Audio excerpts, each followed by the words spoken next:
दानव सम्राट के विशाल सिंहासन कक्ष में उसके 4 सबसे होनहार बच्चे प्रवेश कर रहे थे। पूरे क्षेत्र के सभी कुलीनों की निगाहें उन पर टिकी थीं, और नायक अच्छी तरह जानता था कि उनमें से कई लोग सोचते थे कि वो यहाँ तक सिर्फ किस्मत के सहारे पहुंचा है। 7वें राजकुमार क्रिस मूनलाइट घुटनों के बल झुककर दानवलोक के महान सेनापति को प्रणाम करता है। उनके सामने दाना सम्राट मैत्रा पूर्ण मौन में खड़ा था। उसके दाहिनी ओर खड़े सेवक ने घोषणा की कि अब सभी राजकुमारों और राजकुमारियों की उपलब्धियां सुनाई जाएंगी। जब एक एक कर सबकी उपलब्धियां पढ़ी जाने लगी, तभी नायक को एहसास हुआ कि यही वो व्यक्ति है जिसने साम्राज्य के सबसे शक्तिशाली बच्चों को जन्म दिया है। वो लगभग भूल ही गया था कि इस महल ही नहीं, बल्कि पूरी दुनिया का सबसे भयावह अस्तित्व उसके सामने खड़ा है। उस अवास्तविक दबाव ने केवल उसकी मौजूदगी भर से उसके शरीर को टूटकर बिखर जाने पर मजबूर कर दिया। लेकिन तभी देवी की आवाज उसके मन में गूंजी, इस दबाव पर विजय प्राप्त करो। उसके हृदय में एक सुनहरी चमक जगमगाई, और देवी ने उसे याद दिलाया कि वो भी एक राजा है। ऐसी निगाह के सामने झुकना नहीं, बल्कि उसे अपने अधीन करना चाहिए। डर के आगे कभी समर्पण मत करना। अगले ही पल नायक का पूरा शरीर स्वर्णिम प्रकाश से दमक उठा, और उसने बिना पलक झपकाए मैत्रा की आंखों में आंखें डाल दी। कुछ क्षणों तक मैत्रा मौन रहा, फिर अचानक उसने पुकारा, शुत्रा इग्निस। पूरे सिंहासन कक्ष में सन्नाटा छा गया। सभी की आंखें और मुंह आश्चर्य से खुले रह गए। इतिहास में यह पहली बार था जब महाराज ने अपने किसी राजकुमार का नाम लेकर सभा में बात की थी। फिर आज वो सीधे 9वें और सबसे छोटे राजकुमार से क्यों बात कर रहे थे? उस बच्चे से जिसकी कोई विशेष मौजूदगी तक नहीं थी। वो सबसे कमजोर था और कुछ समय पहले ही महल में आया था, लेकिन इतने कम समय में उसने ऐसी उपलब्धियां हासिल कर ली थीं जिन्हें कोई नजरअंदाज नहीं कर सकता था। उसकी पहली ही जिम्मेदारी, जिसे पूरा करने में 2 सप्ताह लगने थे, उसने केवल 2 दिनों में समाप्त कर दी। उसने बौनों का वो प्राचीन द्वार खोज निकाला जो 1000 वर्षों से छिपा हुआ था। उसने एक ऐसी मृत भाषा पढ़ ली जिसे राज्य के महान जादूगर भी समझ नहीं पाए थे। उसने अकेले ही छठी राजकुमारी को दुश्मनों के हाथों से बचा लिया और हारती हुई लड़ाई का रुख पूरी तरह पलट दिया, वो भी ऐसे तरीके से जिसकी किसी ने कल्पना नहीं की थी। जिस राजकुमार को सब लोग भूत की तरह नजरअंदाज करते थे, उसने कुछ ही दिनों में वो सब कर दिखाया जिसके लिए उसके बड़े भाई बहनों को वर्षों लग गए थे। और अब उसने इस महल के इतिहास में पहली बार दानव सम्राट के दबाव का सीधा सामना करके एक और असंभव काम कर दिखाया था। यही कारण था कि उसका नाम स्वयं महाराज के मुख से निकला। शुत्रा ने सिर झुकाकर उत्तर दिया, मैं आपकी अपेक्षाओं पर अवश्य खरा उतरूंगा महाराज। लेकिन उसके सामने एक और बड़ी चुनौती भी थी। उसकी बड़ी सौतेली बहन फिलिशिया, जो हर समय शर्माकर लाल हो जाती और उस पर बम फेंकने लगती थी। वो लड़की सचमुच बेहद खतरनाक थी। भागो मेरे मासूम छोटे राजकुमार। लेकिन इस पूरी कहानी की शुरुआत एक ऐसे लड़के से होती है जिसे खेलों का पागलपन था। उसका नाम ही कोरियाई भाषा में मुख्य पात्र का अर्थ रखता था। उसके माता पिता ने ये सोचकर उसका नाम रखा था कि वो दुनिया का नायक बनेगा, लेकिन पूरी जिंदगी लोग उसी नाम का मजाक उड़ाते रहे। एक दिन वो गेम की दुकान पर पहुंचा तो दुकानदार ने पहले से ही उसके लिए एक कॉपी अलग रख दी थी। ये था नाइट सागा, उस क्लासिक गेम का रीमेक जिसे वो बचपन से 10 से भी अधिक बार पूरा कर चुका था। ये इंसानों और दानवों के बीच कभी ना खत्म होने वाली युद्ध की कहानी थी। उसे हर किरदार, हर वस्तु और हर नक्शा जुबानी याद था। लेकिन इस बार का रीमेक पूरी तरह वर्चुअल रियलिटी में था। घर पहुंचकर उसने हेडसेट पहना और खुद से वादा किया कि बस 8 घंटे खेलकर बंद कर देगा। लेकिन गेम शुरू होते ही उसे कुछ गड़बड़ महसूस हुई। ये शरीर उसका नहीं था और उसे कोई कैरेक्टर चुनने का विकल्प भी नहीं मिला। तभी एक विशाल ऑर्क अंदर आया और चिल्लाते हुए बोला, उठिए राजकुमार शुत्रा। सब कुछ इतना वास्तविक लग रहा था कि वो स्तब्ध रह गया। जब उसने जोर से यही बात कही तो विशाल ऑर्क ने उसे अजीब नजरों से देखा और पूछा, वास्तविक से तुम्हारा क्या मतलब है? वो यकीन ही नहीं कर पा रहा था कि वो किसी एनपीसी से इतनी स्वाभाविक बातचीत कर रहा है। विज्ञापनों में तो ऐसी किसी तकनीक का जिक्र तक नहीं था। उसने ऑर्क से उसका नाम पूछा। उत्तर मिला, काराक। फिर काराक ने दोबारा कहा, राजकुमार शुत्रा जल्दी कीजिए। ये नाम सुनते ही उसके दिमाग में बिजली सी कौंध गई। शुत्रा इग्निस, दानव सम्राट का 9वां पुत्र। वो विश्वास ही नहीं कर पा रहा था कि गेम ने कैरेक्टर चयन का विकल्प ही हटा दिया और उसे सीधे इसी भूमिका में डाल दिया। उसने अपना स्टेटस विंडो खोला। लेवल 1, उम्र 14 वर्ष और हर स्टैट केवल 5। इतनी कम शक्ति की सामान्य एनपीसी भी 10 स्टैट से शुरुआत करते थे। फिर उसने अपनी स्किल्स देखी, कॉन्क्वेस्ट और प्रोटैगनिस्ट सेटिंग एडजस्टमेंट। दूसरी स्किल ने उसका पूरा ध्यान खींच लिया। क्या इसका मतलब वही था जो वो सोच रहा था? तभी काराक ने उसे डांटते हुए आगे बढ़ने को कहा। नायक बाहर निकला तो सामने ऑर्कों की पूरी टुकड़ी तैयार खड़ी थी। उसने पूछा, ऐसा क्यों लग रहा है जैसे हम युद्ध पर जा रहे हैं? काराक बोला, समय नहीं है, रेड थंडर ऑर्क विद्रोह कर चुके हैं। ये आपकी पहली असली लड़ाई होगी। पूरी तरह उलझा हुआ नायक बड़बड़ाया, ट्यूटोरियल कहाँ गया? काराक ने समझाया कि रेड थंडर ऑर्क जनजाति ने विद्रोह कर दिया है और 7वें राजकुमार और 8वीं राजकुमारी के साथ मिलकर उन्हें दबाने जाना है। उसने हैरानी से पूछा, युद्ध में सिर्फ 10 लोग? काराक ने कहा, मैंने कल ही बताया था कि यह सिर्फ एक गश्ती अभियान होना था। जब उसने फिर सवाल किया तो काराक को भी लगा कि आज राजकुमार कुछ ज्यादा ही अजीब व्यवहार कर रहे हैं। तभी नायक ने अपना मिनी मैप खोला और मुस्कुराकर बोला, मुझे पता था गेम में ये जरूर होगा, इससे यात्रा आसान हो जाएगी। अचानक उसकी नजर एक छिपे हुए रास्ते पर पड़ी। उसने सोचा कि शायद ये किसी गुप्त इवेंट से जुड़ा है। उसने काराक से कहा कि उनका रास्ता बहुत लंबा है और उसे एक छोटा रास्ता पता है। वे जंगल के बीच से घूमते हुए एक ऊंची चट्टान पर चढ़ गए। ऊपर पहुंचते पहुंचते शुत्रा की सांसें फूल गईं, लेकिन शिखर पर उसे 2 विशाल पत्थर के द्वारों से बंद एक गुप्त स्थान मिला। काराक दंग रह गया। आपको ये जगह कैसे मिली? क्या आप कोई जादूगर हैं? उसने सिर हिलाकर मना कर दिया। बाकी लोगों ने देखा कि वो बुरी तरह थक चुका था। उसने स्वीकार किया कि उसकी सहनशक्ति बेहद खराब है, फिर भी वो द्वार खोलने की कोशिश करना चाहता था। जैसे ही वो आगे बढ़ा, सुनहरी रोशनी ने उसके पूरे शरीर को घेर लिया और वो वहीं रुक गया। तभी एक संदेश सामने उभरा, लेवल अप। वो अवाक रह गया। सिर्फ यहां तक चलकर आने से उसका लेवल बढ़ गया। इससे भी अजीब बात यह थी कि उसके हर स्टैट में 2-2 अंक बढ़ गए। वो बड़बड़ाया, ये तो हद से ज्यादा ओवरपावर्ड है। तभी पत्थर का विशाल द्वार टूटने लगा। काराक ने पूछा, क्या अंदर चलें? शुत्रा ने कहा, मुझे नहीं पता अंदर क्या है, लेकिन इतने लोगों के साथ हैं तो संभाल लेंगे। उसने खुद से कहा, असली नायक एक बार गिर जाने से नहीं मरता। और फिर वो सभी उस गुफा के भीतर प्रवेश कर गए। अंदर पहुंचकर काराक बोला, ये तो बौनों की सुरंग लगती है। शुत्रा ने कहा, लेकिन बौने यहाँ क्यों होंगे? उन्हें तो दानवलोक में रहना चाहिए। काराक ने शांत स्वर में जवाब दिया, अब नहीं, बहुत पहले वो यहाँ से जा चुके हैं। शुत्रा ने पूछा, क्या सब के सब चले गए? काराक ने सिर हिलाया, मुझे बस हमारी जनजाति की पुरानी कहानियां ही पता है। वे धीरे धीरे और भीतर बढ़ते गए। तभी उनकी नजर सामने पड़े खजाने, हथियारों और साजो सामान के एक विशाल ढेर पर जा टिकी। गुफा के भीतर खजाने का विशाल ढेर पड़ा था, जिसमें अनगिनत हथियार और दुर्लभ उपकरण भी मिले हुए थे। ये दृश्य देखते ही सभी और खुशी से झूम उठे और जो हाथ लगा उसे उठाने लगे। वे उत्साहित होकर बोले, बौनों ने अपने पीछे कितना शानदार खजाना छोड़ दिया है।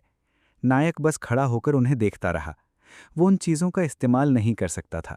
सभी हथियारों और उपकरणों के लिए उसके लेवल और स्टैट्स बहुत कम थे। यहाँ तक कि सबसे साधारण सामान भी उसके लिए अनुपयोगी था। फिर भी उसने सोचा कि इन वस्तुओं को संभाल कर रखना चाहिए। उसने हथियार उठाया और धीरे से कहा, स्टोर। अगले ही पल वो वस्तु गायब होकर उसकी इन्वेंट्री में पहुंच गई। बिल्कुल वैसा ही जैसा उसने सोचा था। उसने मन ही मन नियम समझ लिया, बस वस्तु को छुओ, कमांड बोलो और वो इन्वेंट्री में चली जाएगी। तभी उसने मिनी मैप पर नजर डाली। किनारे पर लाल बिंदुओं का एक बड़ा समूह दिखाई दे रहा था। अगर वे दुश्मन थे तो उन्हें तुरंत भागना होगा, लेकिन किसी के हिलने से पहले ही गुफा की दीवार का एक हिस्सा भयानक धमाके के साथ अंदर की ओर फट पड़ा। विस्फोट की ताकत से कई और हवा में उछलकर दूर जा गिरे। उड़ती धूल के बीच से एक विशालकाय आकृति बाहर आई, रेड थंडर ऑर्क। उसने शांत लेकिन भयावह आवाज में कहा, हमें पता था कि तुम लोग आओगे। फिर उसने अपना परिचय दिया, मैं काइन हूं, इस जनजाति का सेनापति। अगले ही पल उसने अपने सैनिकों को आदेश दिया, इन सबको मार डालो। और देखते ही देखते युद्ध छिड़ गया। हरे ऑर्क्स की संख्या तेजी से घटने लगी। कुछ ने बहादुरी से मुकाबला किया, लेकिन ताकत का अंतर बहुत बड़ा था। जैसे जैसे लड़ाई आगे बढ़ी, हालात थोड़ा बदलने लगे। पीछे खड़ा नायक सोचने लगा कि क्या उसे भी कुछ दुश्मनों को मारकर अनुभव अंक हासिल करने चाहिए। वो चुपके से एक ऐसे रेड थंडर ऑर्क के पीछे पहुंचा जो किसी और से लड़ने में व्यस्त था, और अपनी पूरी ताकत से हमला कर दिया। लेकिन वार लगते ही उसकी दोनों तलवारें टूट गईं। टूटे हुए हथियारों को घूरते हुए उसे समझ आया कि शायद ये कबाड़ थे। रेड थंडर ऑर्क तुरंत उसकी ओर मुड़ा। शुट्रा के होश उड़ गए। वो चीखते हुए भागा, लेकिन कुछ ही कदम बाद एक पत्थर से ठोकर खाकर मुंह के बल जमीन पर जा गिरा। उसी क्षण एक सिस्टम संदेश चमका, 14 HP कम हुए। उसके पास अभी 5 मना बाकी थे, लेकिन रेड थंडर ऑर्क उसे खत्म करने के लिए पहले ही झपट चुका था। ठीक उसी समय काराक बीच में आ गया और उसका हमला रोक लिया। उसने चिल्लाकर कहा, भागिए राजकुमार। लेकिन शुट्रा वहीं जड़ हो गया। उसका पूरा शरीर डर से कांप रहा था। वो खुद से बार बार कह रहा था कि ये सिर्फ एक गेम है, लेकिन मौत का डर पूरी तरह वास्तविक था। वो इस तरह मरना नहीं चाहता था। उसने तय किया कि आज के लिए बस बहुत हुआ और गेम से बाहर निकलने के लिए मेन्यू खोल लिया। बड़बड़ाते हुए बोला, इतनी ज़्यादा रियलिज्म की भी क्या ज़रूरत थी। तभी उसकी नज़र स्टेटस स्क्रीन पर गई और उसका चेहरा पीला पड़ गया। उसकी जाति गॉन डार्वियर लिखी हुई थी। उससे भी बुरी बात यह थी कि उसके पास इस्तेमाल करने लायक कोई स्किल नहीं थी, और सबसे डरावनी बात, वहां लॉग आउट का कोई बटन ही नहीं था। उसके शरीर में सिहरन दौड़ गई। क्या वो इस दुनिया में फंस चुका था? वो घबराकर जवाब खोज ही रहा था, तभी कैटलिन मूनलाइट की नज़र उस पर पड़ी। उसने मंत्रोच्चार शुरू किया और अगले ही पल आसमान से बरसता जादू सीधे शुट्रा के शरीर पर आ गिरा। असहनीय पीड़ा ने उसे उछालकर चट्टान से दे मारा। उसकी आंखों के सामने अंधेरा छाने लगा। वो सांस लेने के लिए तड़पता रहा और आखिरकार उसकी चेतना पूरी तरह डूब गई। जब उसने दोबारा आंखें खोली तो वो किसी दूसरी ही जगह था। ऐसा लग रहा था मानो वो अपने ही मन के भीतर फैले एक अनंत शून्य में खड़ा हो।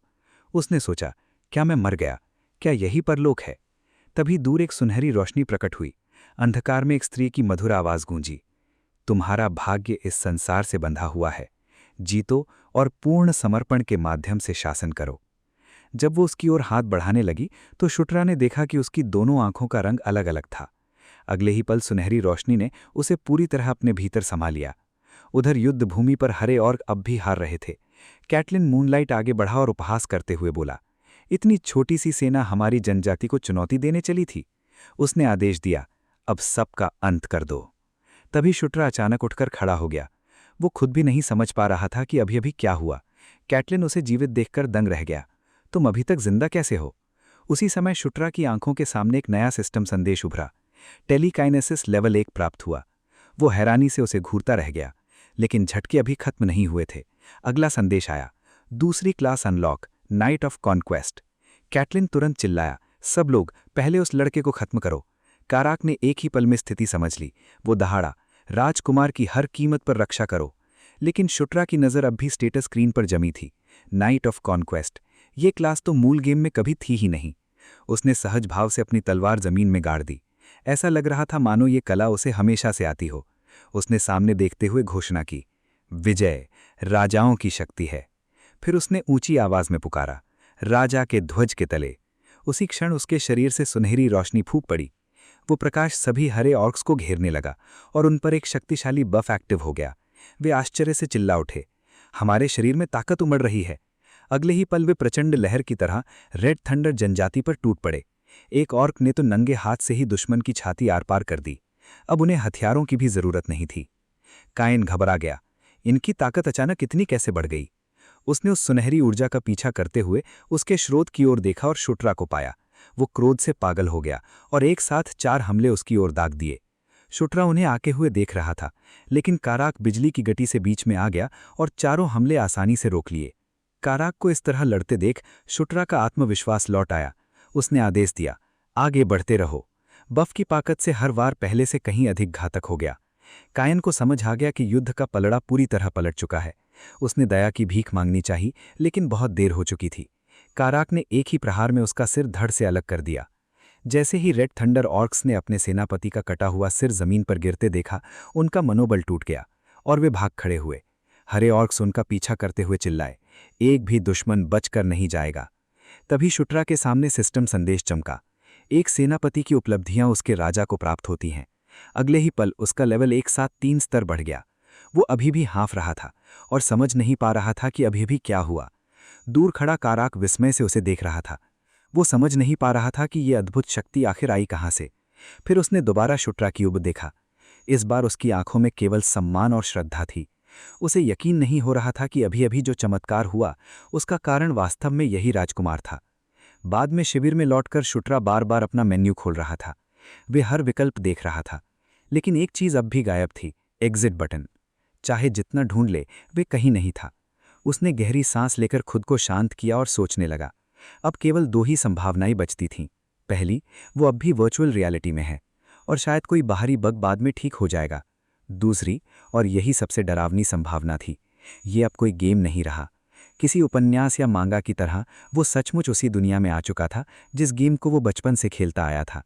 यहाँ सब कुछ इतना वास्तविक था कि उसका अपना शरीर भी सबसे छोटी बारीकी तक वास्तविक महसूस हो रहा था। यही बात उसे यकीन दिलाने लगी कि ये दुनिया सचमुच असली है। एक पल के लिए उसके मन में आया कि शायद मर जाना ही बाहर निकलने का एकमात्र रास्ता हो, लेकिन उसने तुरंत ये विचार झटक दिया। फिर उसने खुद को दिलासा दी, कम से कम वो कोई और क्या ओगर नहीं बना था। ऊपर से वो एक राजकुमार था, जो अपने आप में एक बहुत बड़ा लाभ था। तभी काराक उसके पास आया और सम्मान से बोला, क्या मैं आपसे कुछ बात कर सकता हूं? अब जबकि सब कुछ स्थायी लगने लगा था, शुट्रा ने भी इस दुनिया में मिले अपने नए नाम को स्वीकार करना शुरू कर दिया। उसने पूछा, क्या बात है? काराक ने गंभीर स्वर में उत्तर दिया, मैं आपसे द्वंद्व करना चाहता हूं। चूंकि आप हमारे राजकुमार भी हैं और सेनापति भी, इसलिए एक योद्धा के लिए अपने स्वामी की वास्तविक शक्ति जानना आवश्यक है। कारक ने कहा, एक योद्धा को अपने स्वामी की ताकत जाननी चाहिए, तभी वो पूरे विश्वास के साथ उसका अनुसरण कर सकता है। शुट्रा ने आंखें सिकोड़ते हुए पूछा, क्या सचमुच यही असली वजह है?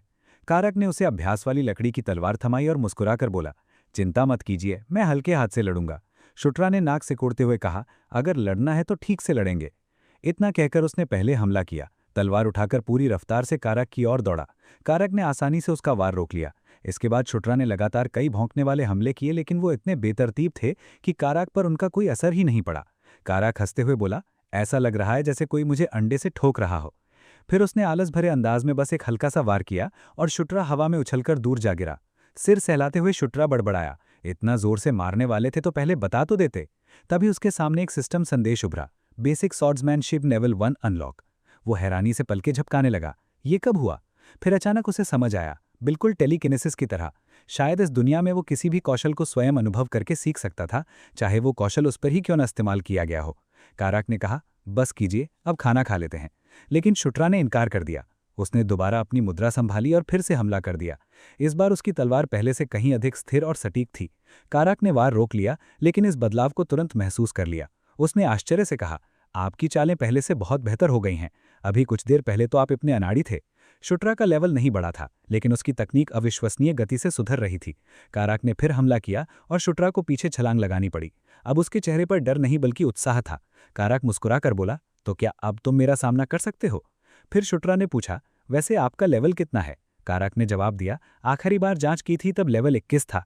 शुट्रा ने अपना स्टेटस विंडो खोला और मुस्कुराकर बोला, मैं जल्द ही वहां पहुंच जाऊंगा, अभी मैं लेवल 7 हूं। उसे याद आया कि इस दुनिया में सभी लोगों के लेवल होते हैं, लेकिन अधिकांश लोग उन्हें देख नहीं सकते। इसके लिए विशेष जादू की जरूरत पड़ती है। जबकि वो अपने सभी स्टैट्स देख सकता था और लेवल बढ़ने पर मिले बोनस पॉइंट्स अपनी इच्छा से बांट सकता था।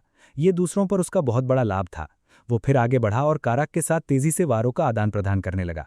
हर अगला वार पिछले से अधिक साफ और सटीक था। इसका मतलब साफ था, वो धीरे धीरे नहीं बल्कि विस्फोटक गति से मजबूत होने वाला था। उसकी प्रगति जल्द ही बाकी सभी लोगों से बहुत आगे निकल सकती थी। लेकिन तभी उसका ध्यान भविष्य की ओर चला गया। इस दुनिया की कहानी सीधी नहीं थी। अंत से पहले कई बड़े घटनाक्रम आने वाले थे, और उनमें सबसे महत्वपूर्ण था एक अनिवार्य घटना, नरसंहार का दिन। दानवलोक के इतिहास में वर्ष 517 में दानव सम्राट का दूसरा पुत्र ज़ेफर सत्ता हथियाने के लिए अपने सभी भाइयों की हत्या कर देता है। इसका मतलब था कि शुट्रा सहित हर राजकुमार पहले से ही मौत के लिए चिन्हित था। सौभाग्य से अभी वर्ष 512 चल रहा था। उसके पास पूरे 5 साल थे। अगर उसे जीवित रहना था तो या तो उस नरसंहार को रोकना होगा या फिर ज़ेफर से भी अधिक शक्तिशाली बनना होगा। तभी कारक उसे ढूंढते हुए आया और बोला, राजकुमार, मैं आपको हर जगह खोज रहा था। शुट्रा ने पूछा, क्यों? कारक ने याद दिलाया, आज की बैठक भूल गए क्या? शुट्रा उलझ गया, कौन सी बैठक? कारक ने कहा, सब लोग आपका इंतजार कर रहे हैं। शिविर में पहुंचने पर शुट्रा 2 लोगों के सामने बैठ गया। उसने हल्की सी घबराई हंसी के साथ कहा, लगता है आप लोग जल्दी आ गए। उसके सामने बैठे थे उसके बड़े भाई बहन। 7वें राजकुमार ने मुस्कुराकर अपना परिचय दिया, मैं क्रिस हूं, आराम से रहो, इतने औपचारिक होने की जरूरत नहीं। फिर 8वीं राजकुमारी कैटलिन बोली, आज पहली बार तुमसे आमने सामने मुलाकात हुई है। क्रिस ने हंसते हुए कहा, हमें राजकुमार और राजकुमारी मत कहो, बस बड़े भाई और बड़ी बहन कहकर बुलाओ। शुट्रा ने सहमति में सिर हिला दिया। मन ही मन उसने याद किया कि ये दोनों रानी एलेन के बच्चे हैं, जो लायंथ्रोप जाति की शासक थीं। मूल गेम में भी इन दोनों से लड़ना बेहद कठिन था। लेकिन उसे एक बात और याद आई, नरसंहार के दिन से 1 वर्ष पहले ही ज़ेफर और बाकी शाही संतानों ने क्रिस और कैटलिन दोनों की हत्या कर दी थी, क्योंकि उनका रक्तवंश उसकी सत्ता के लिए खतरा था।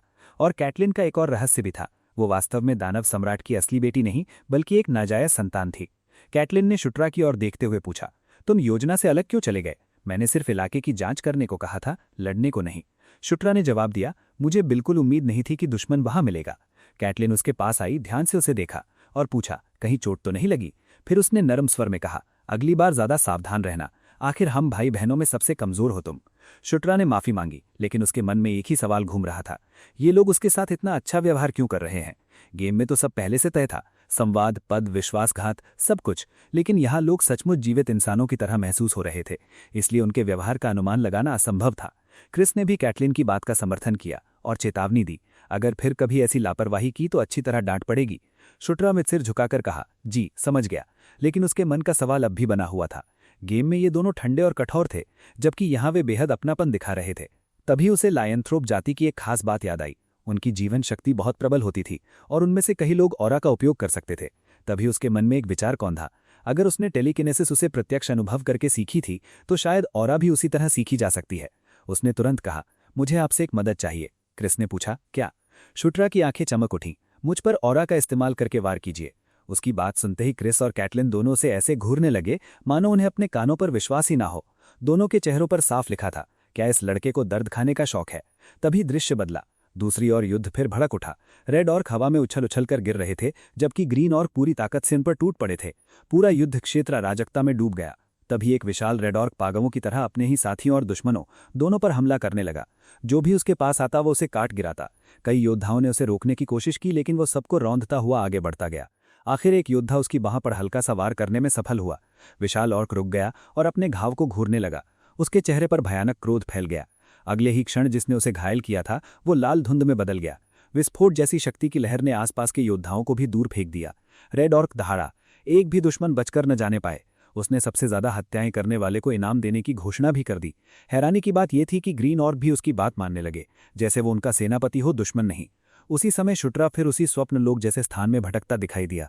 वहां उसने उसी रहस्यमय स्त्री को देखा जिसने उसके जागरण के समय उससे बात की थी। उसने पूछा, तुम कौन हो? फिर उसने आसपास खड़ी दूसरी धुंधली आकृतियों की ओर देखा और पूछा, ये लोग कौन हैं? मुझे तो ये गेम में कभी दिखाई नहीं दिए। लेकिन स्त्री ने कोई उत्तर नहीं दिया। वो बस धीरे धीरे उसकी ओर बढ़ी और फिर उसका शरीर दोबारा चमकती हुई सुनहरी रोशनी में बदल गया। तेज प्रकाश के कारण शुट्रा ने अपनी आंखें ढक लीं। जब उसने दोबारा आंखें खोली तो वो अपने कमरे में जाग चुका था। वो बड़बड़ाया, कैसा अजीब सपना था। तभी उसके कान के बिल्कुल पास से एक आवाज आई। शुट्रा बुरी तरह उछल पड़ा और चिल्लाया, काराक, तुमने तो मेरी जान ही निकाल दी थी। काराक ने राहत की सांस लेते हुए कहा, अच्छा है आप ठीक हैं, लेकिन एक बात समझाइए, आप अपने भाई बहनों से बार बार क्यों कह रहे थे कि वो आपको पीटें? उसने सिर खुजाते हुए जोड़ा, आप बेहोशी में भी लगातार यही कहते रहे कि आपको मारें। काराक ने मुस्कुराते हुए कहा, तो अब परिणाम भी देख लीजिए। शुट्रा ने नीचे नजर डाली। सचमुच उसके शरीर से ऑरा की एक बेहद हल्की परत बाहर निकल रही थी। उसकी आंखें चमक उठीं। ये सच में काम कर गया, मैं इसे महसूस भी कर सकता हूं। काराक ने आश्चर्य से पूछा, क्या सिर्फ ऑरा के हमले झेलने से ही ऑरा जाग सकती है? शुट्रा ने सिर हिलाया, कम से कम थोड़ा बहुत असर तो होता ही है। फिर काराक ने गंभीर होकर पूछा, गुफा वाली लड़ाई में हम सबकी ताकत अचानक बढ़ गई थी, क्या वो आपने किया था? शुट्रा ने बिना कुछ छिपाए हामी भर दी। काराक कुछ पल चुप रहा, फिर धीरे से बोला, अब मैं सब समझ गया। शुट्रा ने पूछा, मेरे बेहोश रहने के दौरान क्या हुआ था? काराक ने बताया, मुख्य सेना ने रेड ऑक्स को पूरी तरह हरा दिया। शुट्रा हैरान रह गया। उसे लगा था कि ये काम उसके भाई बहनों को सौंपा गया होगा। काराक हंस पड़ा, इतने विशाल रेडॉग जनजाति से सिर्फ 2 लोग कैसे निपट सकते थे? शुट्रा ने तुरंत पूछा, फिर सेना का नेतृत्व किसने किया? काराक ने उत्तर दिया, जनरल वैंडल ने। ये नाम सुनते ही शुट्रा के मन में हलचल मच गई। वैंडल, दानव लोक के सबसे शक्तिशाली योद्धाओं में से एक। जब वो पहले ज़ेफर बनकर गेम खेलता था, तब वैंडल उसका सबसे भरोसेमंद सेनापति बन जाता था। तभी उसे एक और महत्वपूर्ण बात याद आई। वैंडल वर्ष 515 से पहले ज़ेफर के साथ नहीं जुड़ता था, जबकि अभी वर्ष 512 चल रहा था, यानी इस समय वो किसी के अधीन नहीं था। शुट्रा की नज़रों में ये किसी सोने के अवसर से कम नहीं था।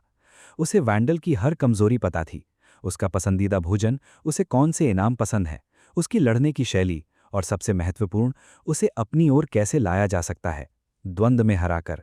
शुट्रा को पूरा विश्वास था कि वो ज़ेफर से पहले ही वैंडल को अपना बना सकता है।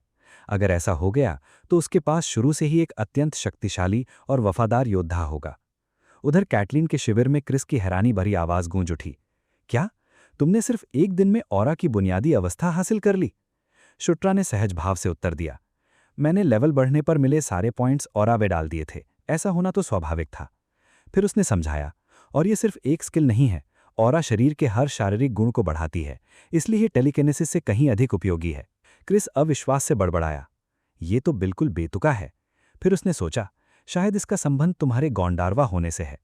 इसके बाद उसने पूछा, क्या तुम उस भूमिगत सुरंग का नक्शा बना सकते हो जिसे तुमने खोजा था?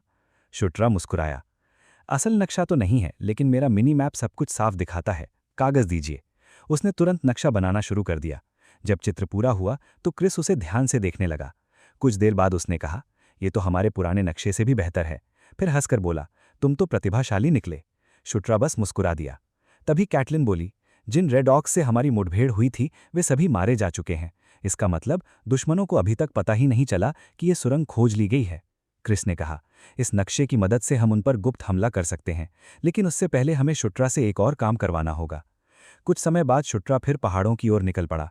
काराक ने पूछा, क्या ये भी टोही मिशन है? शुट्रा हंस पड़ा, आखिर मैं अभी भी भाई बहनों में सबसे कमजोर हूं, ऐसे काम मेरे हिस्से ही आएंगे। काराक बोला, कम से कम इस बार समय पर सहायता पहुंच गई। शुट्रा ने मुस्कुराकर कहा, हाल की सफलताओं की वजह से ही ऐसा हुआ है। काराक भी हंस पड़ा और सहमति में सिर हिलाया। तभी उन्होंने सामने दो महिलाओं को देखा। एक थी कैटलिन, जिसने इस बार साधारण चोगा पहन रखा था, और उसके साथ एक दूसरी युवती थी। शुट्रा ने हैरानी से पूछा, आप इस वेश में क्यों हैं? कैटलिन ने तुरंत उसे चुप रहने का इशारा किया। धीरे बोलो, हमें नहीं पता अंदर क्या मिलेगा। मैं तुम्हारा गुप्त रूप से पीछा करूंगी और केवल तब सामने आऊंगी जब स्थिति खतरनाक हो जाएगी। इस मिशन का पूरा श्रेय तुम्हें ही मिलना चाहिए। शुट्रा को यह बात कुछ खास समझ नहीं आई। उसे लगा कि या तो कैटलिन बहुत भोली है या असाधारण रूप से उसका साथ देना चाहती है। फिर भी उसने मदद ठुकराई नहीं। दूसरी युवती ने झुककर कहा, मैं सीरा हूं, राजकुमारी कैटलिन की सहायक। शुट्रा ने भी उसका अभिवादन किया। कैटलिन ने कहा, तुम सिर्फ टोही पर ध्यान दो, हम दूर से तुम्हारे पीछे रहेंगे। शुट्रा ने हामी भरी और सब फिर से बौनों की गुफाओं में उतर गए। जैसे जैसे वे भीतर बढ़ते गए, काराक ने कहा, यह जगह कुछ ज्यादा ही खाली लग रही है। लगता है सारी कीमती चीजें पहले ही ले जाई जा चुकी हैं। शुट्रा ने सहमति जताई, सही कह रहे हो, बौने अपने असली खजाने यूं ही छोड़कर नहीं जाते। जब उसने पहले मिले हथियारों का जिक्र किया तो काराक बोला, शायद वे बौनों के हिसाब से बेकार रहे होंगे। शुट्रा ने सिर हिलाया, हाँ ये बात समझ में आती है। तभी काराक का चेहरा गंभीर हो गया। उसने फुसफुसा कर कहा, कुछ हमारी ओर आ रहा है। शुट्रा ने भी आवाज सुन ली। उसने तुरंत मिनी मैप खोला और देखा कि लाल बिंदुओं का पूरा झुंड उनकी तरफ बढ़ रहा था। वो हल्का सा मुस्कुराया और इन्वेंट्री खोल ली। उसने पहले से इसकी तैयारी कर रखी थी। उसने एक फ्लैश मैजिक आइटम निकाला और सबको चेतावनी दी, जब मैं कहूं तब अपनी आंखें बंद कर लेना। गुफा के दूसरे सोर से दर्जनों राक्षस दौड़ते हुए उनकी तरफ आने लगे। वे रॉक स्पाइडर थे, झुंड में शिकार करने वाले जहरीले मकड़े जिनका विष शिकार को लकवाग्रस्त कर देता था। शुट्रा ने संकेत दिया और फ्लैश आइटम हवा में उछाल दिया। अगले ही क्षण पूरा गुफा क्षेत्र चकाचौंध कर देने वाली रोशनी से भर गया। रॉक स्पाइडर दर्द से चीख उठे और वहीं जड़ होकर रह गए। शुट्रा ने तुरंत आदेश दिया, तेज रोशनी इन्हें पूरी तरह निष्क्रिय कर देती है, अभी खत्म कर दो इन्हें। योद्धा हथियार उठाकर टूट पड़े। मकड़ों ने प्रतिरोध करने की कोशिश की, लेकिन वे आसानी से काट गिराए गए। शुट्रा संतुष्ट होकर पीछे खड़ा सब कुछ देख रहा था। एक और कदम बिना किसी गलती के। वो अग्रिम पंक्ति से दूर रहकर मिनी मैप पर पूरी लड़ाई पर नजर रखे हुए था। उसने नक्शे को जूम किया। उसे याद था कि रॉक स्पाइडर हमेशा झुंड में चलते हैं और हर झुंड का एक बॉस होता है। कुछ ही क्षणों में उसने उसे पहचान लिया, बाकियों से कहीं बड़ा, कहीं अधिक खतरनाक और पीछे छिपा हुआ। उसने तुरंत काराक से कहा, मेरे साथ चलो, सीधे बॉस को मारते हैं। काराक ने सिर हिलाया और दोनों सावधानी से लड़ाई के बीच रास्ता बनाते हुए आगे बढ़ने लगे। आखिरकार वे उस विशाल बॉस स्पाइडर के सामने पहुंच गए। उन्हें देखते ही वो भयानक चीख मारने लगा। काराक ने बिना समय गवाए छलांग लगाई और अपनी कुल्हाड़ी उसकी पीठ के कवच पर दे मारी। लेकिन अगला दृश्य देखकर वो स्तब्ध रह गया। वार का कोई असर नहीं हुआ। कुल्हाड़ी उछलकर वापस आ गई। शुट्रा ने माथा पकड़ लिया। धत, मैं भूल गया था, इसका कवच बहुत कठोर है, कुल्हाड़ियां इस पर बेअसर हैं, इसकी कमजोरी सिर्फ आग है, लेकिन मुझे अभी तक अग्नि जादू नहीं आता। तभी उस मकड़ी की पीठ पर लगी अनगिनत आंखें एक साथ चमक उठीं। काराक तुरंत पीछे हट गया, क्योंकि राक्षस ने उसे निशाना बना लिया था। विशाल मकड़ी पूरी रफ्तार से उसकी ओर झपटी। शुट्रा घबरा गया। आग चाहिए, लेकिन मेरे पास आग नहीं है। तभी उसके पीछे से कैटलिन की शांत आवाज आई, अपनी तलवार ऊपर उठाओ। शुट्रा ने वैसा ही किया। अगले ही पल उसकी तलवार आग की लपटों से घिर गई। वो हैरानी से पलटा, क्या आप जादू का इस्तेमाल कर रही हैं? कैटलिन मुस्कुराई, हाँ, क्या यह मंत्र पर्याप्त होगा? वो पीछे खड़ी अपनी जादुई शक्ति लगातार उसकी तलवार में प्रवाहित कर रही थी। उसी समय बॉस स्पाइडर छलांग लगाकर उनकी ओर आया। शुट्रा ने गहरी सांस ली। टक्कर से उठी धूल के बीच वो बिजली की गति से आगे बढ़ा, मकड़ी के पैर पर दौड़ते हुए ऊपर चढ़ गया और अपनी बुनियादी तलवारबाजी को अग्निमंत्र से मिली शक्ति के साथ मिलाकर जोर से पुकारा, बर्निंग ब्लेड। आग से लिपटी तलवार आखिरकार उस कठोर कवच को चीर गई। लाल तपती पट्टियां मकड़ी के कवच पर उभर आईं। वो दर्द से चीखने लगी और कुछ ही पलों में आग उसके पूरे शरीर में फैल गई। शुट्रा लगातार वार करता रहा। जल्द ही लपटों ने उस विशाल मकड़ी को पूरी तरह निगल लिया। तभी उसके सामने परिचित सुनहरी रोशनी चमकी, लगातार कई लेवल अप के संदेश उसकी आंखों के सामने तैरने लगे। कुछ ही क्षणों में उसका लेवल बढ़कर 9 हो गया और वो खुशी से जोर से चिल्लाया। खुशी से चिल्लाते हुए शुट्रा उछल पड़ा। केटलिन तुरंत उसके पास आई और चिंतित होकर पूछने लगी, तुम ठीक तो हो? अभी जो रोशनी निकली थी वो क्या थी? कुछ पल सोचने के बाद शुट्रा बोला, शायद किसी तरह का आशीर्वाद है, चिंता की कोई बात नहीं। केटलिन ने फिर पूछा, क्या इसका संबंध तुम्हारे गोंडारवा होने से है? शुट्रा ने सिर हिलाकर हामी भर दी। फिर उसने अगला सवाल किया, लेकिन तुमने उस रॉक स्पाइडर को इतनी आसानी से कैसे हरा दिया? वो सिर्फ किस्मत नहीं हो सकती। शुट्रा ने झूठ बोलते हुए कहा, मैंने उसके बारे में किताब में पढ़ा था, जबकि सच्चाई ये थी कि वो गेम में उन राक्षसों से न जाने कितनी बार लड़ चुका था। तभी काराक ने आवाज लगाई, राजकुमार, मुझे यहाँ कुछ मिला है। सब लोग उसकी ओर गए और वहां एक छिपा हुआ दरवाज़ा मिला। उसे खोलकर वे अंदर पहुंचे। कमरे के भीतर का दृश्य देखते ही शुट्रा ठिठक गया। वो तुरंत पहचान गया कि ये क्या है, एक बॉनो का टाउन पोर्टल। काराक ने पूछा, क्या आप इसे पहचानते हैं? शुट्रा बोला, पूरी तरह तो नहीं, लेकिन मुझे अच्छा अंदाजा है। इन पर बने चिन्ह बॉनो की लिपि में हैं। ज़ेफर के रूप में खेलते समय मुझे ऐसा पोर्टल कभी नहीं मिला था, लेकिन मानव नायक के रूप में मैंने इसे देखा था। उसने समझाया, शायद ये जादुई शक्ति से सक्रिय होता है। मेरा मानना है कि ये एक टेलीपोर्टेशन उपकरण है। केटलिन ने संदेह से पूछा, क्या तुम्हें पूरा विश्वास है? सीरा ने संरचना को ध्यान से देखकर कहा, इसकी बनावट से तो यही लगता है कि शुट्रा सही कह रहे हैं। केटलिन ने पूछा, क्या पता लगाया जा सकता है कि ये कहाँ जाता है? सीरा बोली, संभव है कि आसपास कहीं निर्देश लिखे हों। तभी काराक ने दीवार पर हल्की सी खुदाई की ओर इशारा किया। सब लोग उसके चारों ओर इकट्ठा हो गए। वहां लिखी लिपि किसी की समझ में नहीं आ रही थी। काराक ने केटलिन से पूछा, क्या आप इसे पढ़ सकती हैं? उसने सिर हिलाया, नहीं। सीरा भी असमर्थ थी। तभी शुट्रा ने सबको चौंकाते हुए उस लेख को जोर से पढ़ना शुरू किया। जीजा पर्वत का पोर्टल नंबर 2 पोर्टल नंबर 3 से जुड़ा हुआ है। लेकिन पढ़ते पढ़ते अचानक वो खुद ही रुक गया। मैं इसे पढ़ कैसे पा रहा हूं? तभी उसके सामने सिस्टम संदेश उभरा। ड्वॉर्वन स्क्रिप्ट स्किल प्राप्त हुई। अब वो बॉनो की भाषा पूरी तरह पढ़ सकता था। वो स्तब्ध रह गया। इतनी आसानी से नई भाषा सीख जाना? अब उसे समझ आ गया कि इस दुनिया में अनुभव के माध्यम से भाषाएं भी सीखी जा सकती हैं। काराक विस्मय से बोला, क्या आपने सचमुच ये सब पढ़ लिया? शुट्रा ने सिर हिलाया, हाँ, पता नहीं कैसे, लेकिन अब मैं इसे पढ़ सकता हूं। केटलिन ने तुरंत पूछा, तुमने ये भाषा कब सीखी? सीरा ने नीचे लिखी दूसरी पंक्ति की ओर इशारा किया, और इसमें क्या लिखा है? शुट्रा ने पढ़कर सुनाया, इस पोर्टल को जादुई शक्ति से सक्रिय किया जा सकता है। फिर उसने कहा, राजकुमारी, आप इसे आजमाइए। केटलिन ने पूछा, तुम खुद क्यों नहीं करते? शुट्रा असली वजह कि वो अभी जादू नहीं चला सकता छिपाते हुए बोला, मैं अभी मंत्रों में बहुत अच्छा नहीं हूं। केटलिन आगे बढ़ी और अपनी जादुई शक्ति पोर्टल में प्रवाहित कर दी। उसके केंद्र में बना वृत्त नीली रोशनी से चमक उठा। रोशनी लगातार फैलती गई और कुछ ही क्षणों में हवा में एक विशाल त्रिआयामी नक्शा उभर आया। वो पूरे पर्वत क्षेत्र का मानचित्र था। उसमें उनकी वर्तमान स्थिति साफ दिखाई दे रही थी और दूर कहीं पोर्टल नंबर 3 भी चमक रहा था। सबको शक हुआ कि शायद वहीं बौने छिपे हुए हैं। काराक ने कहा, रेड ऑर्को की मुख्य सेना भी इन्हीं पहाड़ों के उस पार डेरा डाले हुए है। शुट्रा ने तुरंत कहा, तो हमारे पास उनसे पहले कार्यवाही करने का मौका है। केटलिन ने निर्णय लिया, फिलहाल यहीं रुकते हैं, आगे की योजना शिविर में बनाते हैं। शिविर लौटते ही क्रिस उत्साह से उनका स्वागत करने आया। वो हंसते हुए बोला, शुट्रा, तुम तो हमारे लिए सचमुच भाग्यशाली साबित हो रहे हो। शुट्रा ने बात टालने की कोशिश की, ये सब तो बस संयोग था, लेकिन क्रिस उसकी तारीफ करते नहीं थक रहा था। उसने कहा, अगर तुम्हें किसी चीज़ की ज़रूरत हो तो निःसंकोच मांग लेना। बड़े भाई और सेनापति होने के नाते मैं अपनी पूरी कोशिश करूंगा। शुट्रा ने मना किया, लेकिन क्रिस जिद पर अड़ गया। इतना योगदान देने के बाद इनाम तो बनता है, अगर मना करोगे तो मुझे बुरा लगेगा। आखिर शुट्रा ने हिचकिचाते हुए पूछा, अगर मेरी मांग थोड़ी ज्यादा हो तब भी? क्रिस हंस पड़ा, पहले बताओ तो सही। शुट्रा ने गहरी सांस ली और कहा, मैं बीस्ट गॉड फिस्ट सीखना चाहता हूं। ये सुनते ही क्रिस कुछ क्षणों के लिए बिल्कुल शांत हो गया। शुट्रा ने जल्दी से समझाया, मेरे वर्तमान लेवल पर अच्छे हथियार इस्तेमाल करना संभव नहीं है, लेकिन कौशल सीखने पर कोई रोक नहीं। बीस्ट गॉड फिस्ट लायनथ्रॉप शाही परिवार की महान मार्शल आर्ट तकनीक है। एक एस रैंक की तकनीक है। मुझे पता है कि ये बहुत बड़ी मांग है। अगर आप मना कर दें तो भी मैं समझ जाऊंगा। कुछ देर सोचने के बाद क्रिस मुस्कुराया, मैं तुम्हें सिखाऊंगा, लेकिन इसके गुप्त भाग नहीं। वे केवल शाही उत्तराधिकारियों के लिए हैं। उनकी जगह मैं तुम्हें औरा की शिक्षा दूंगा। मेरे हिसाब से इनाम के लिए इतना ही काफ़ी है। शुट्रा अवाक रह गया। उसकी चुप्पी देखकर क्रिस को लगा कि शायद वो निराश हो गया है। उसने पूछा, क्या तुम नाराज हो?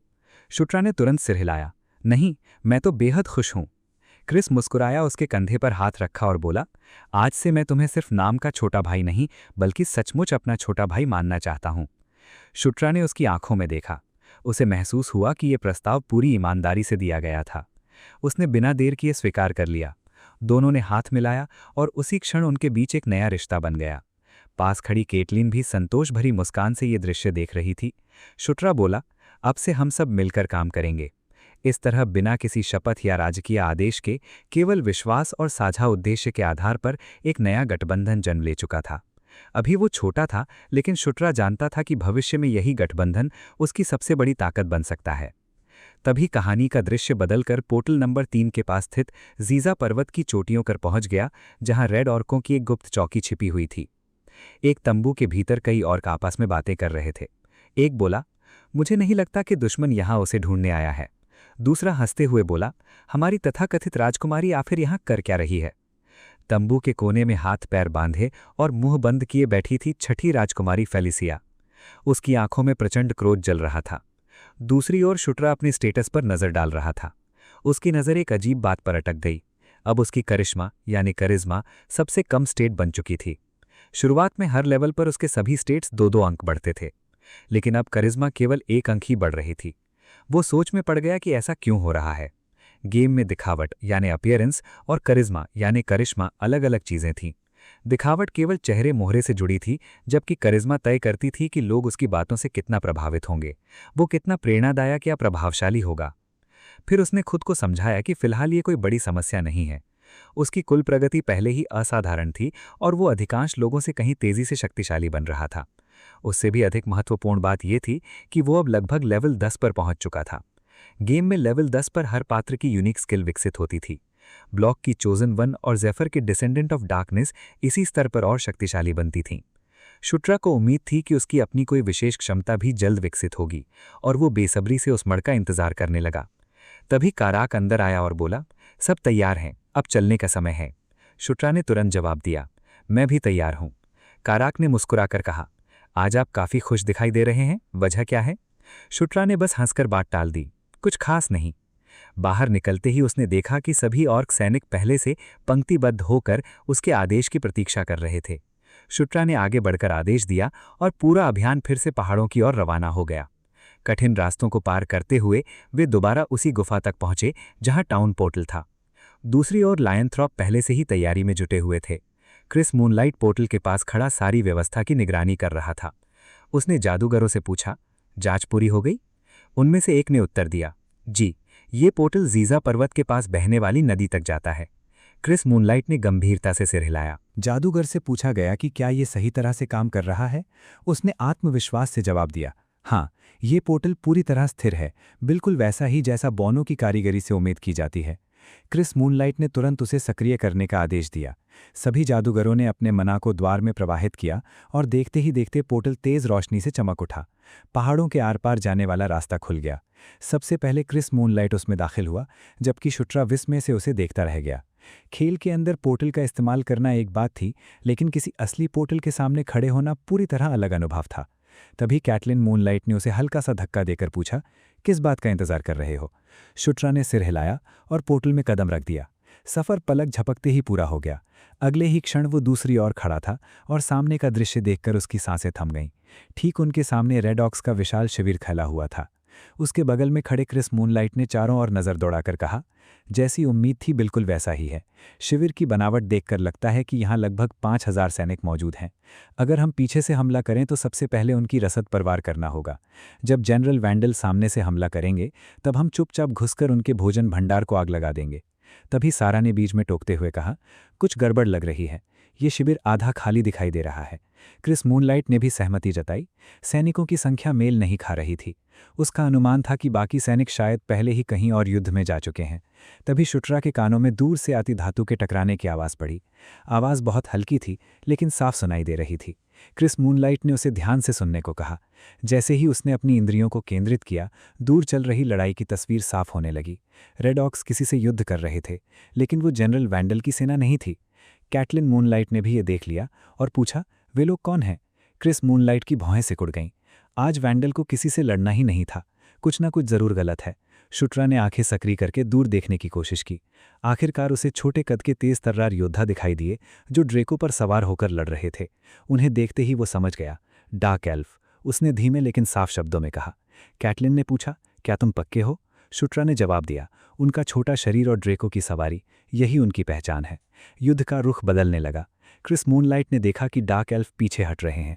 उसने अनुमान लगाया, लगता है उनका नेता मारा गया है या पकड़ा लिया गया है, इसलिए वे तेजी से पीछे हट रहे हैं। कैरिक ने हैरानी से पूछा, क्या बस इतना ही? लेकिन शुट्रा के मन में एक और सवाल घूम रहा था, डार्क एल्फ यहाँ आए ही क्यों थे? कुछ समय बाद वे अपने शिविर लौट आए, जहाँ जनरल वैंडल क्रिस मूनलाइट से बात कर रहे थे। वैंडल ने कहा, सुना है प्रिंस क्रिस की टोली ने बोनो का पोर्टल खोज लिया। ये काबिल तारीफ है, लेकिन तुम लोगों को कैसे पता चला कि ये कहाँ जाता है? क्रिस मूनलाइट ने मुस्कुराकर कहा, यह मेरा काम नहीं था।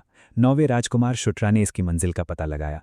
शुट्रा ने तुरंत विनम्रता से कहा, वो तो बस किस्मत थी। वैंडल को दोबारा देखकर उसके मन में अजीब सी राहत महसूस हुई। पिछली सभी यात्राओं में वैंडल हमेशा एक मजबूत, वफादार और बेहद खतरनाक सहयोगी साबित हुआ था। वैंडल ने कहा, ऐसे काम का इनाम मिलना चाहिए। डेमन किंग के महल पहुंचने पर तुम्हें उचित पुरस्कार मिलेगा।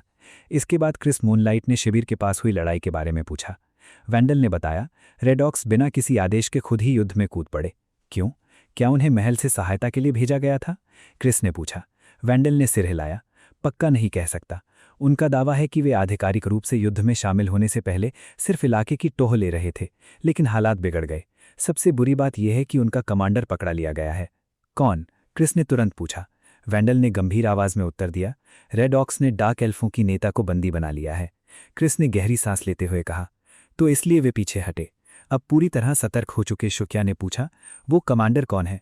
वैंडल ने उसकी ओर देखा और बोला, कोई ऐसा जिसे तुम सब अच्छी तरह जानते हो। वो हमारी छठी राजकुमारी फेलिशिया डूमब्लेड, हमारी अपनी बहन है।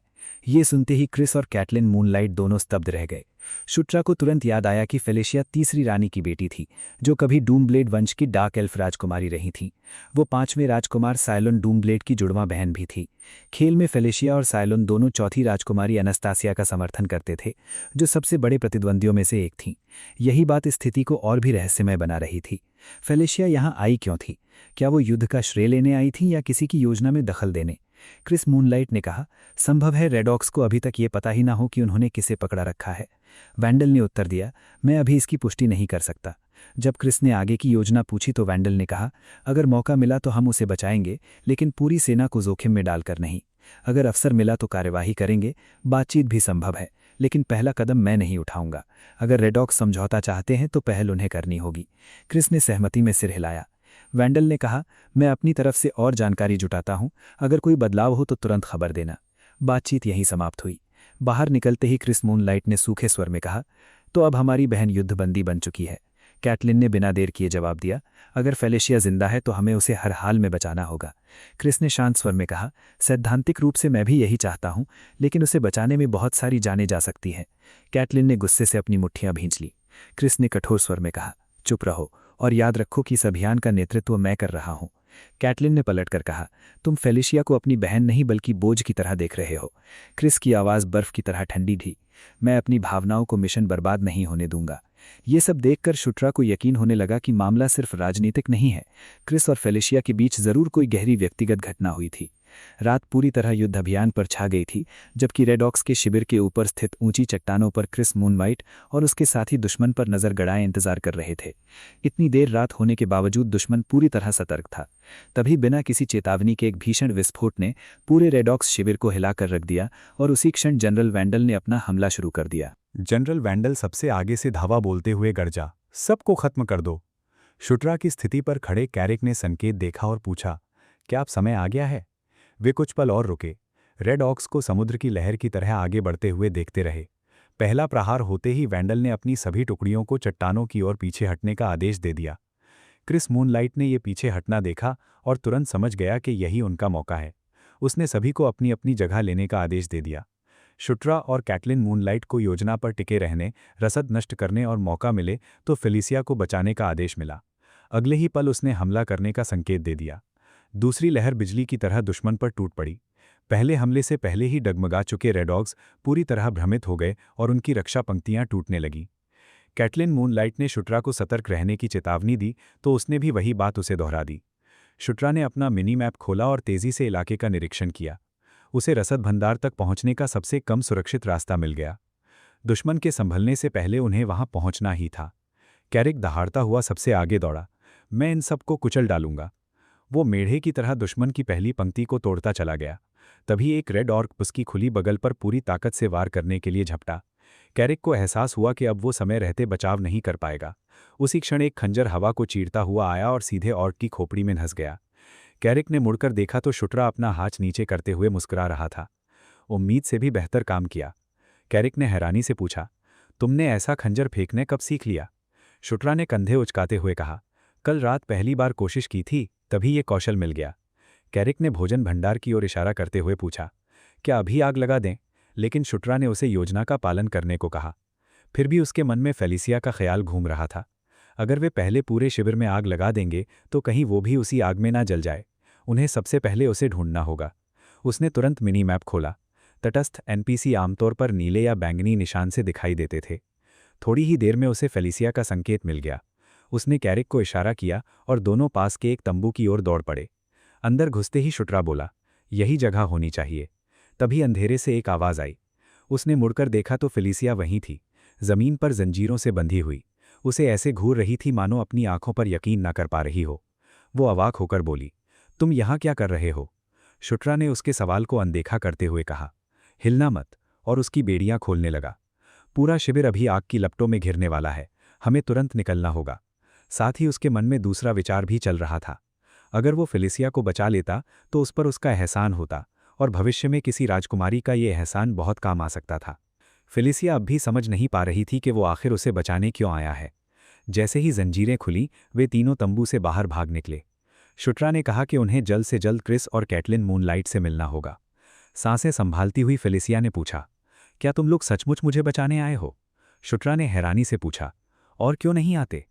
फेलिसिया ने कड़वी मुस्कान के साथ कहा, तुम्हें हमारे परिवार की राजनीति का जरा भी अंदाजा नहीं है। बातें इतनी आसान नहीं हैं। वो आगे कुछ कह पाती उससे पहले कैरिक चिल्लाया, दुश्मन की अतिरिक्त सेना आ रही है। शुट्रा ने फेलिसिया से अपने पास रहने को कहा। उसने सिर हिलाया, लेकिन फिर अचानक पूछ बैठी, तुम कब से मेरा नाम इतनी सहजता से लेने लगे हो? वे भाग ही रहे थे कि पीछे से उड़ता हुआ एक भाला उनकी ओर आया। फेलिसिया ने चेतावनी दी, लेकिन तब तक बहुत देर हो चुकी थी। भाला सीधे शुट्रा की पीठ चीरता हुआ आर पार निकल गया। उसके मुंह से खून बहने लगा, और अगले ही पल उसके पूरे शरीर पर आग की लपटें भड़क उठीं। कैरिक और फेलिसिया चीख पड़े, क्योंकि शुट्रा जलती हुई देह के साथ जमीन पर गिर पड़ा। फेलिसिया घबरा गई। तभी एक और उसकी ओर झपटा, लेकिन उसके पहुंचने से पहले ही एक अग्निगोला उसके चेहरे से टकराया और उसे दूर उड़ा ले गया। फेलिसिया ने चौंक कर पीछे देखा। धुएं के बीच से शुट्रा दोबारा अपने पैरों पर खड़ा हुआ बाहर आ रहा था। उसके शरीर के चारों ओर हल्की चमक फैली हुई थी। उसे माना कंट्रोल लेवल 1 और फायर एरो कौशल प्राप्त हो चुका था। उसके चेहरे पर मुस्कान फैल गई। उसने लगातार एक के बाद एक जलते हुए अग्निबाण छोड़ने शुरू कर दिए, जो सामने आने वाली हर चीज को राख में बदल रहे थे। यही वो शक्ति थी जिसकी उसे तलाश थी। असली जादू, कच्चा विस्फोटक, और सिर्फ लेवल 1 पर ही इतना भयानक। फायर एरो की ताकत उसकी कल्पना से कहीं ज्यादा थी। तभी उसके पीछे बर्फ का विस्फोट हुआ। शुट्रा पलटा तो देखा कि एक रेड ऑर्क जादूगर अगला मंत्र तैयार कर रहा था। इस बार वो आइस एरो था, और उसका निशाना फेलिसिया थी। फेलिसिया उसकी ओर भागती हुई पूछ रही थी, तुम ठीक हो? लेकिन शुट्रा ने उसे धक्का देकर पीछे कर दिया। पीछे रहो। अगले ही पल बर्फीले तीर उस पर बरस पड़े। उसके मन में सिर्फ एक ही विचार था, अब वो फेलिसिया को चोट नहीं लगने देगा। ये सब उसी की वजह से शुरू हुआ था। ये लड़ाई अब उसकी थी। बर्फ के तीर उसके शरीर से टकराए और उसके चारों ओर बर्फ फट पड़ी। जब धुंध छटी तो वो किसी तरह खड़ा था, लेकिन उसकी छाती में एक बर्फीला तीर धंसा हुआ था। उसकी जीवन शक्ति घटकर 95 में से सिर्फ 13 रह गई थी। वो बुरी तरह हाँप रहा था। एक और वार उसकी मौत के लिए काफी था। फेलिसिया उसके पास दौड़ी आई और गुस्से में बोली, बेवकूफ, किसने कहा था तुम्हें हीरो बनने के लिए? शुट्रा उसे देखकर हल्का सा मुस्कुरा दिया। वो मन ही मन सोचने लगा कि क्या वो सचमुच किसी सुनहरे की तरह व्यवहार कर रही है, या फिर उसे उसकी सच में चिंता है। फेलिसिया बोलती रही, तुम, जो हम भाई बहनों में सबसे कमज़ोर हो, आखिर मुझे बचाने क्यों आए? शुट्रा ने कमज़ोर मुस्कान दी। उसे एहसास हुआ कि उसकी गलतफहमी उसी के काम आ रही है। तभी उसने दुश्मन जादूगर की ओर देखा और पाया कि वो पहले ही बेहोश होकर ज़मीन पर गिर पड़ा था। फेलिसिया उसके पास घुटनों के बल बैठ गई और पूछा, तुमने जादू करना कब सीख लिया? तभी शुट्रा को एहसास हुआ कि वो जितना सोचता था उससे कहीं ज्यादा शक्तिशाली थी, और अब वो ये भी मान चुकी थी कि उसने ये सब सिर्फ उसे बचाने के लिए किया है। तभी उसकी छाती पर हल्की हरी रोशनी फैल गई। फेलिसिया उपचार का जादू कर रही थी। उसकी चोट तेजी से भरने लगी और कुछ ही पलों में पूरी तरह बंद हो गई। शुट्रा की आंखें फैल गईं। उसे हील कौशल भी मिल गया था। उसकी शक्तियों की सूची में एक और नया जादू जुड़ गया। उसने मन ही मन सोचा, अगर हर बार जानलेवा हमला झेलने पर मुझे नया कौशल मिलता रहा तो शायद एक दिन मैं सब कौशल सीख जाऊंगा। वो बुदबुदाया, तुम्हारा उपचार तो कमाल का है, लेकिन ये उस जीनियस जादूगरनी से कम भी नहीं होना चाहिए जिसे हमारी पीढ़ी की सबसे प्रतिभाशाली कहा जाता है। फेलिसिया ने पूछा, अब कैसा महसूस कर रहे हैं? चल सकते हैं? शुट्रा ने मुस्कुराकर कहा, हाँ, तुम्हारी वजह से अब मैं बिल्कुल ठीक हूं। वो कुछ और पूछने ही वाली थी कि गुफा में भारी कदमों की गूंज फैल गई। तीनों ने मुड़कर देखा और वहीं जम गए। उनके सामने एक विशालकाय लाल दैत्य खड़ा था, जिसकी मात्र मौजूदगी ही रोंगटे खड़े करने के लिए काफी थी। फेलिसिया घबराकर बोली, ये आखिर है क्या? शुट्रा ने गंभीर स्वर में उत्तर दिया, ब्लड ओगर, सामान्य ओगर से कई गुना ज्यादा खतरनाक उत्परिवर्तित राक्षस। फेलिसिया ने कांपती आवाज में पूछा, क्या हमें बच निकलने के लिए इसके पास से ही गुजरना होगा? शुट्रा ने सिर हिलाया, हाँ। अगले ही पल ब्लड ओगर ने अपनी विशाल छाती पर जोर से मुक्का मारा और दहाड़ उठा। तीनों तुरंत भागने लगे। अभी अभी घायल होने और मुश्किल से ठीक होने के बाद शुट्रा मन ही मन सोच रहा था, इतने शुरुआती चरण में मैं आखिर इस राक्षस का सामना कैसे करूं? तभी ब्लड ओगर ने अपना विशाल मुक्का जमीन पर दे मारा। धरती चटक गई और उसके भयानक झटके ने शुट्रा और फेलिसिया दोनों को हवा में उछाल दिया। शुट्रा पूरी तरह स्तब्ध रह गया। शूट्रा अपनी आंखों पर यकीन नहीं कर पा रहा था।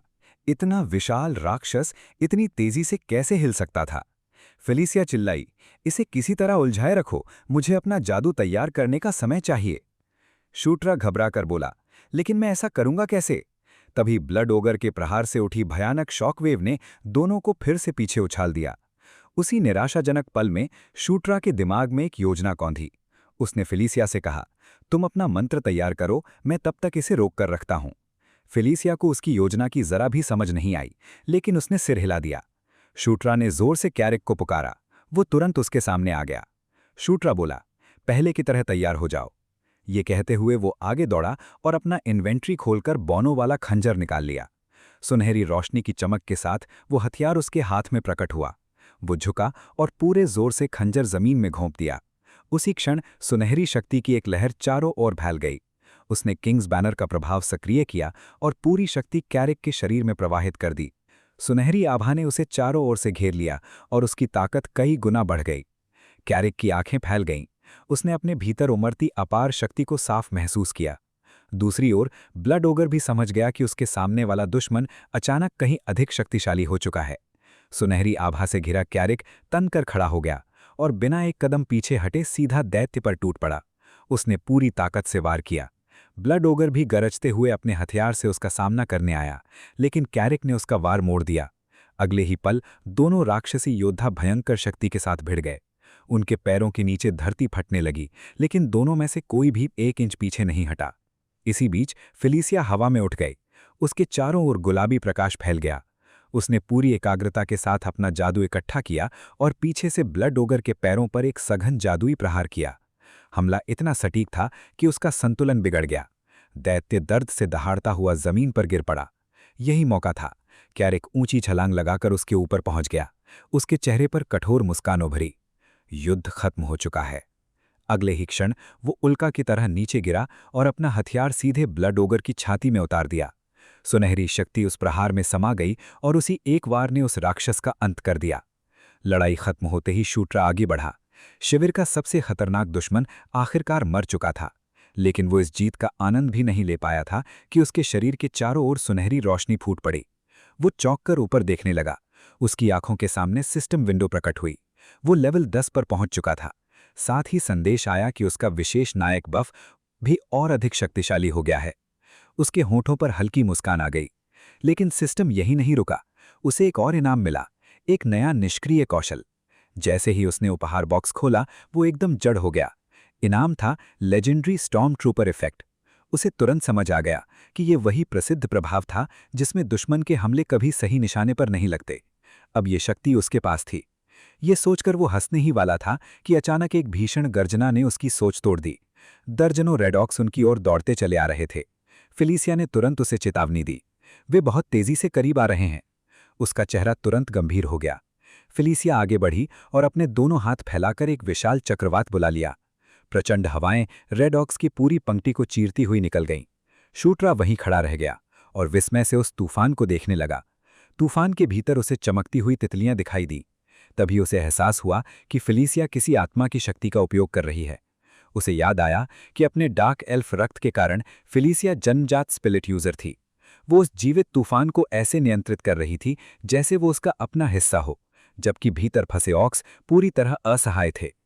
शूटरा के मन में एक शरारती विचार आया, अगर फिलिसिया आत्माओं को बुला सकती है तो शायद मैं भी ऐसा कर सकता हूं। लेकिन उसका विचार तभी टूट गया जब आसमान में एक चमकीला पीला संकेत छोड़ा गया और पूरे युद्ध क्षेत्र के ऊपर भट गया। सभी रेडॉक्स अचानक रुककर उसकी ओर देखने लगे।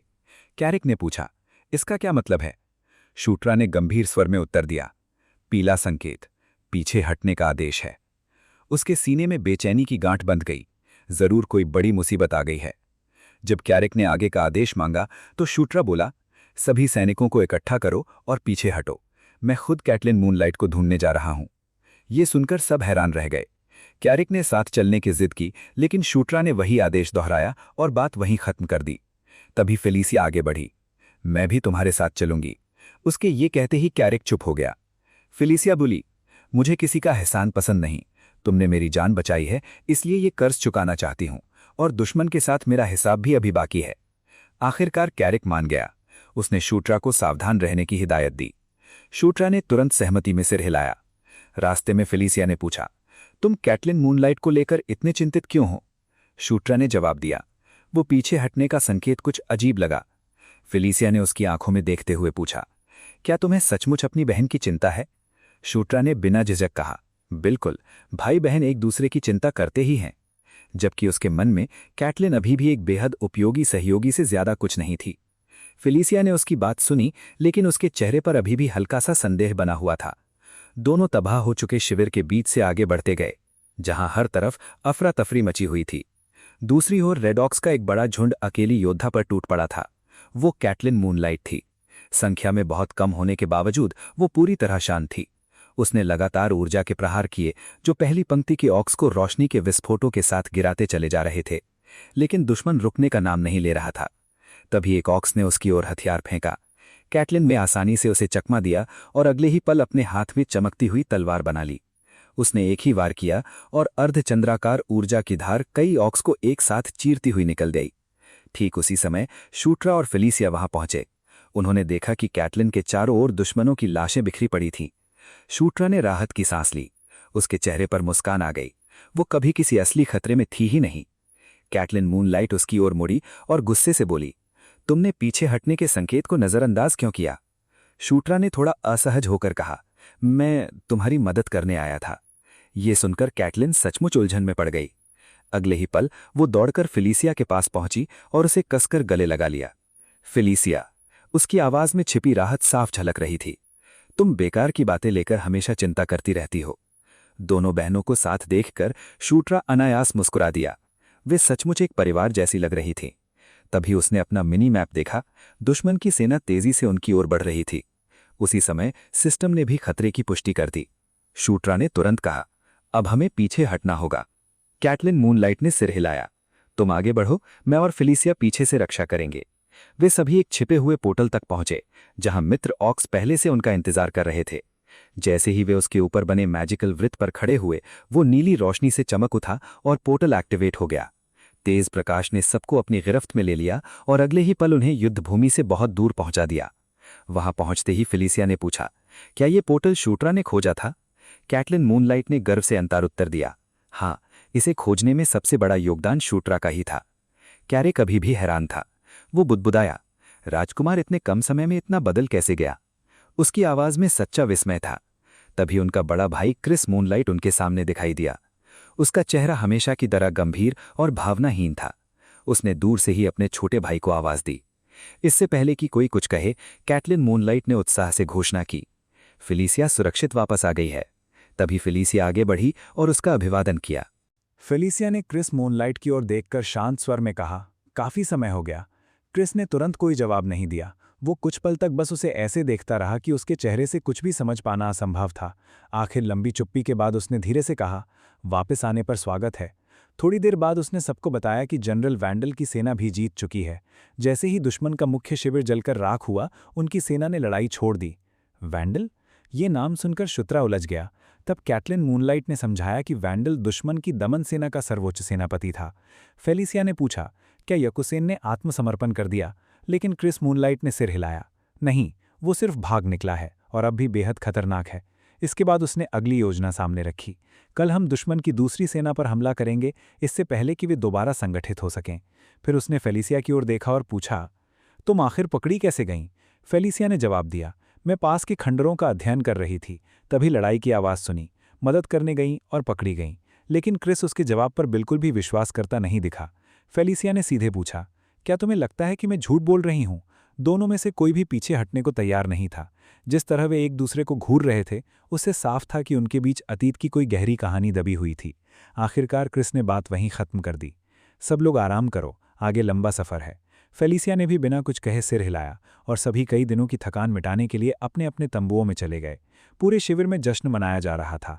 मित्र सैनिक हंसते हुए खाना खा रहे थे और जीत की खुशी मना रहे थे। लेकिन शुत्रा सबसे अलग बैठा अपने सामने चमकती सिस्टम स्क्रीन पर ध्यान लगाया था। उसने अपने नए कौशलों की जांच की और मन ही मन स्वीकार किया कि इतने सारे जादू मिलने के बावजूद उसकी सबसे भरोसेमंद शक्ति अब भी उसकी ऑरा ही थी। तभी उसके विचार टूट गए। फेलिसिया उसके तंबू के बाहर आकर खड़ी थी। उसने शांत स्वर में कहा, मुझे तुमसे कुछ बात करनी है।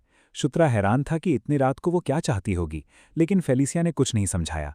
वो बस गंभीर चेहरे के साथ उसके सामने खड़ी रही, फिर धीरे धीरे उसके करीब आई और अचानक उसकी ट्यूनिक का अगला हिस्सा पकड़कर उसे अपनी ओर खींच लिया। शुत्रा पूरी तरह जड़ हो गया, उसके मुंह से एक शब्द भी नहीं निकला। फेलिसिया उसके बिल्कुल करीब झुकी और बोली, अपने कपड़े उतारो।